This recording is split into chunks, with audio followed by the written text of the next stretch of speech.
Well, hi there. I'm Camille, and today we are talking about relationship stuff again. You're with Heal with Camille podcast, and I've got some questions I want to answer for folks out there. So I'll start with Julia, who's just lost somebody, and she said, "How do I deal with loss?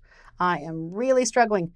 She's got she said three people in her family that have passed away, and she's really struggling. So, oh girl, I feel you. I'm so sorry. But here's some just general rules of thumb and without knowing specifics. I'd love to talk to you, but here's some general ideas that will help. First of all, you got to keep a schedule. It's so easy to just get caught up in the grief and let one day roll into the next and one tear roll down your cheek and let more just roll. You got to have a break from the crying. And I'm not saying don't cry, because we got to cry. It's important to cry and let go of that pain. And you want to keep up with the healing and grieving as it happens, so you don't have lingering latent effects. If we don't deal with our losses as they hit us, we tend to have things happen later in our life, and then we kind of crash. People will say to me, Camille, I just got, married, and I'm happy, and I don't have to work, and my life is just, so simple now, and it just seems so easy, and I'm in love, and I'm happy. Why now am I dealing with all this loss and grief? Because you didn't before, and now you have the bandwidth to handle it. You've got some space and time, and your brain's like, oh good, she's relaxed. Now we can do some cleaning. We can do some house cleaning. So I'm telling you, the grief will surface if you don't deal with it as it happens. So breakups, endings, losses, even graduations, all people go through endings. It's an era of completion. You want to stop and pause and just take an inventory of how things leave you, how you feel when you're done with them.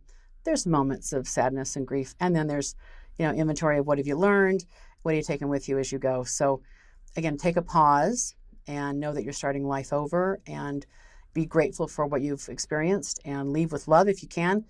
But if you're not leaving with love, that will come back. So I'll go back to Juliet's question. How does she deal with these losses?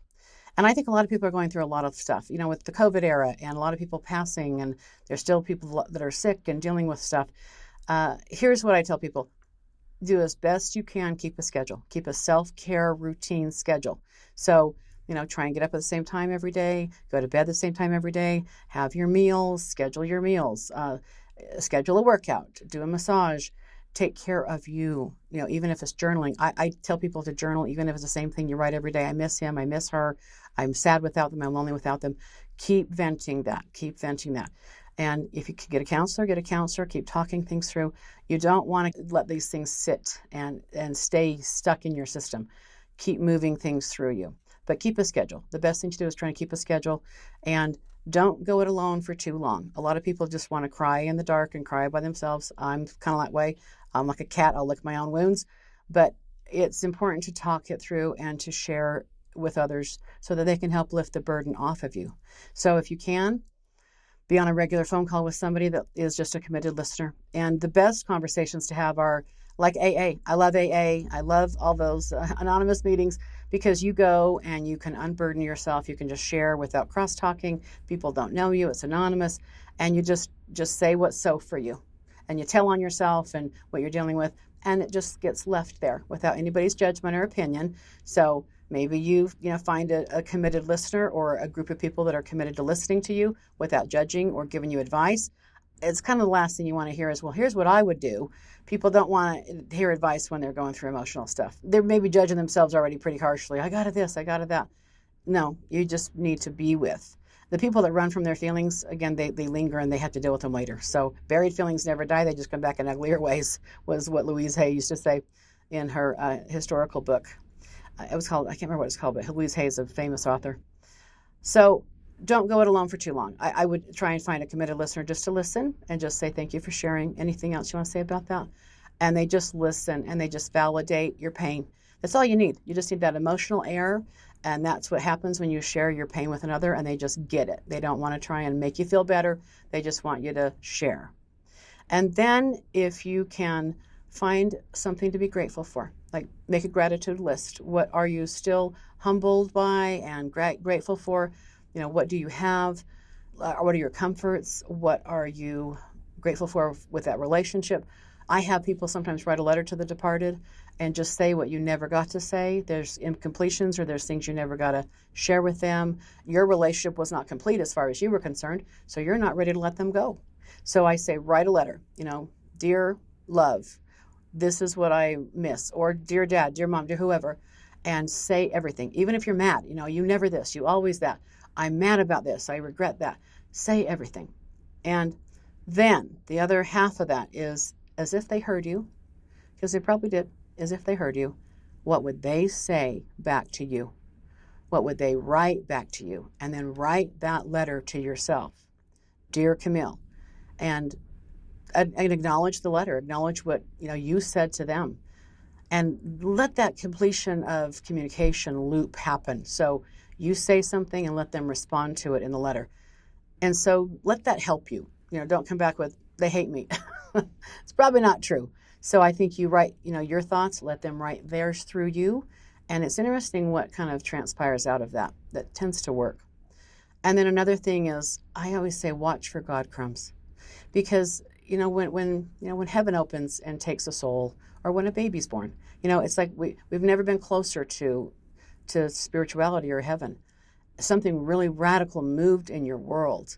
Something was there, and then it's not. So watch for God crumbs. Like, what is present now? And if you just stop and allow yourself to feel, and you get through the rain, and you get through all those tears and the anger and the sadness, it's just a rain. You just let it rain. At the end of that emotion, what are you present to? Do you feel closer to them? Do you feel closer to spirit? There's usually, like, I call them God crumbs. Like, what do you now need? How does it change your future? What are you going to do now that you weren't going to do before? Let it change you. Like, literally let it change you, because loss does change us. And I think that's the biggest concern and fear, is we don't want loss to change us. We don't want to change because we lost somebody, or that ruined our life. It doesn't have to ruin your life. It does have to change your life, though. So be willing to let it change you. And it doesn't have to be for the worse. It can be for the better. And there's times when, there's violent deaths or really destructive death. Suicide is a really, really hard thing to get over, because we immediately go to guilt. What did I do wrong? Oh, how do I not know this? I should have seen this coming. Why didn't I not? We go through these woulda, coulda, shouldas. Look, people that are suicidal, the ones that actually kill themselves, do not announce it. They don't want you to know. They're going to hide things from you. They're pretending to be okay when they're not okay. And they do it alone. They're not doing it with you. If you were seeing it happening, you'd stop it. You didn't see it. You didn't know. And if you did know, you probably would do everything you could to stop it. So lighten up on any guilt you have for yourself. Or if you're angry, how dare she, how dare he, wouldn't they know what this was going to do to me? And yeah, there's a huge impact with suicide. People feel like they quit. They quit, the relationship, or they quit fighting, or, and we aren't quitters, right? That's how the world is we're not going to quit. But there's seasons for quitting. Sometimes you have to quit a job, you have to quit a relationship. They want to quit their pain. And people that have attempted suicide that I've worked with, I say to them, what happened? What was the final straw for you, that you thought this was the only way out for yourself? And, different variations of this, people will say to me, it was, in my mind, the only thing that was going to stop my pain. It's the only thing that I could do to quit feeling this feeling. And so, talking to someone wasn't going to do it. Drinking, drugging, none of that stuff was going to help me.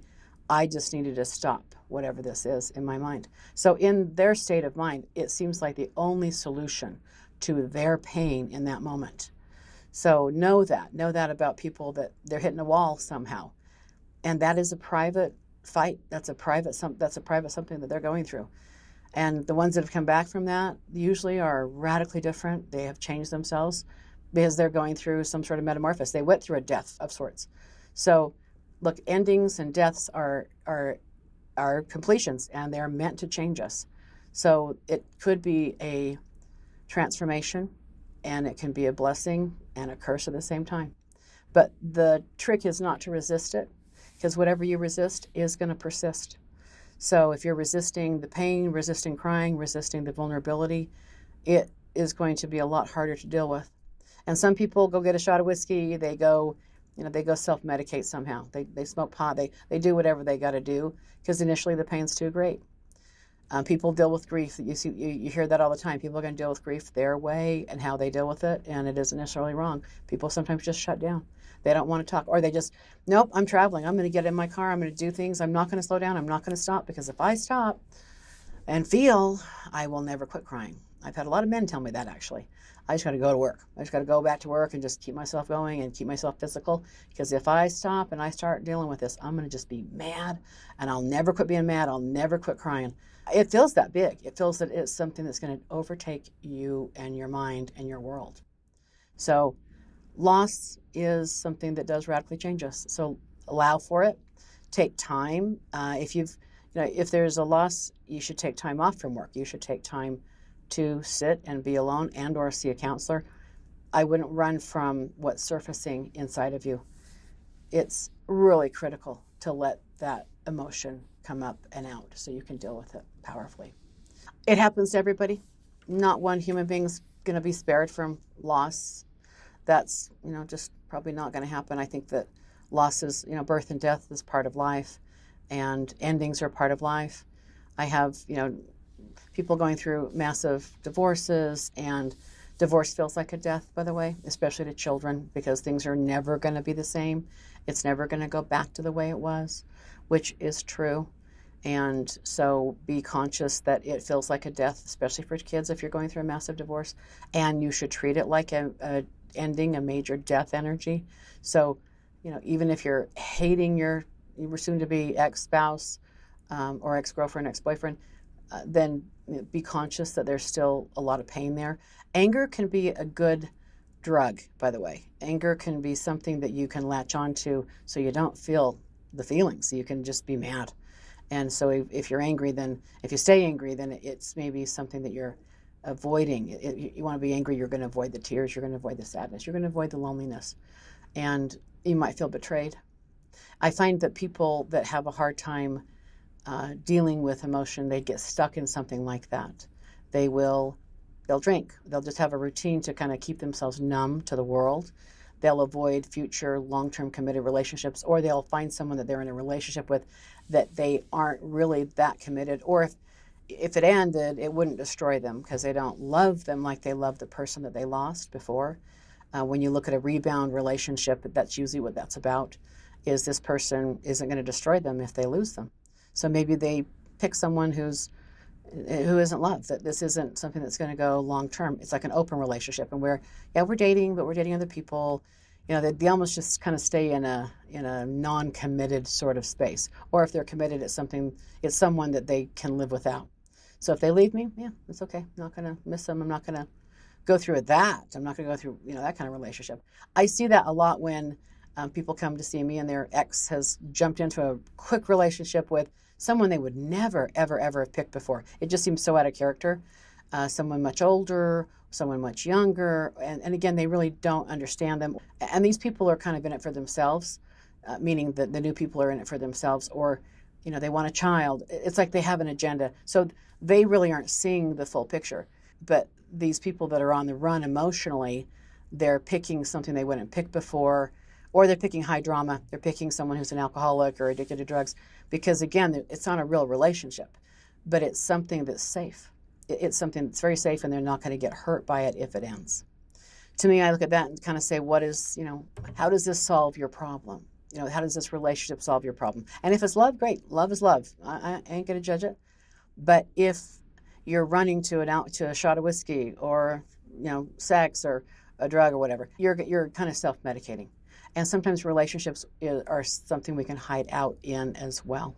It's sometimes how we just deal with loss, how we deal with our emotions. We don't want to, so we find something to run to. And those emotional runners some people never do stop. They just keep going. And it's hard for people to not judge them and hate them. But these are people that just think they can't handle the pain. They just can't handle what's going on. And I understand. I mean, I see that.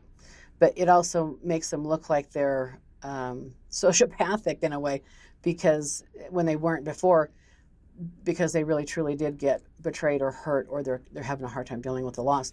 And so they just jump into something quickly because they just can't deal with the feelings. They can't deal with the emotion. They don't know how to process it. And we are kind of in a society, I feel like, that is just instant gratification, or we can't afford to be down, can't stop our lives and grieve. In tribal eras, they would do something called travailing, and if someone passed away, they would carry the dead body. The females would actually walk behind the bereaved, and they would wail. They would just scream and cry and wail, and that was called travailing. They were carrying her wound. They were carrying the wound of him.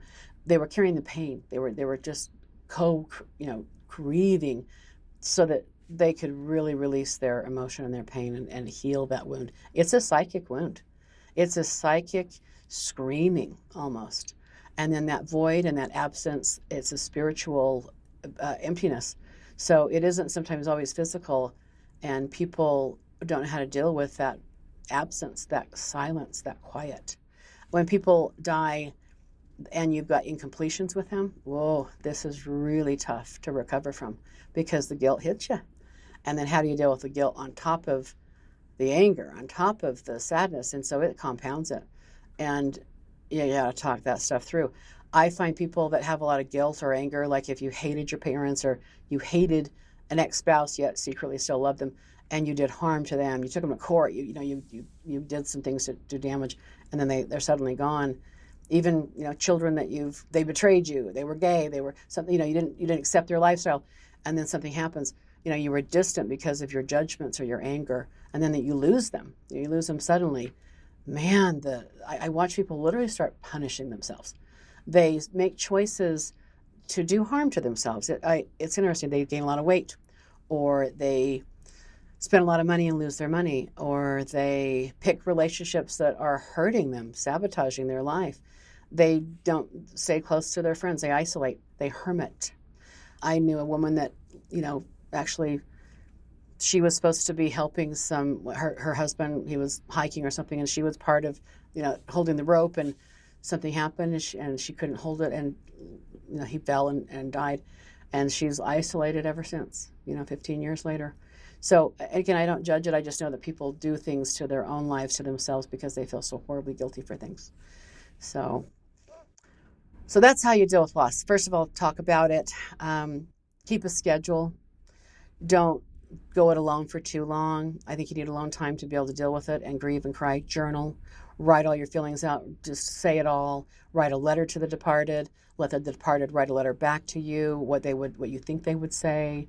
Watch for the God crumbs. Watch for the messages and the spiritual moments. Be in the silence. Let the silence, change you. Let the death change you. Don't resist it. Just allow it. Do not resist it. And then stay grateful. Stay grateful for what you have, what you've learned, for the time you did have with them. And, get motivated to do something, even if you are faking it. Get active in life again. Take a dance class, join a reading group. Stay engaged in life. Even if it feels like you're faking it, you can admit, I'm faking this till I make it, but, keep yourself engaged somehow so you're not going to hermit. I hope that helps you out there if you're going through dealing with loss. And thanks for listening. Thanks for watching. If you'd like to book a session with me, I'm happy to talk to you. You can find me at healwithkimile.com. That's HEAL with KIMILE.com. Thank you.